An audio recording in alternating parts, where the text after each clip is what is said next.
Office আর রান্নাঘর একসাথে সামলানো কঠিন হলেও অসম্ভব নয়, তাই এই সিরিজটা শুরু করলাম। আমি ভেবেছি এখানে নিত্য নতুন কিন্তু কিছু সহজ টিফিনের রেসিপি তোমাদের সাথে শেয়ার করব।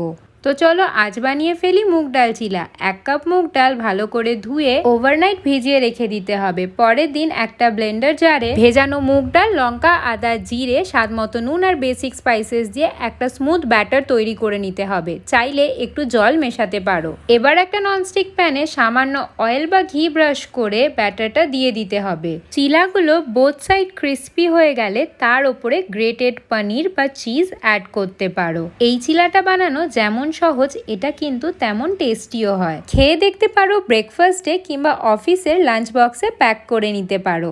আমি এই সুন্দর লিক প্রুফ টিফিন বক্সটা সার্ভওয়েলের থেকে নিয়েছি। এই সিরিজটা কন্টিনিউ করব কিনা কমেন্ট সেকশনে নিশ্চয়ই জানিও।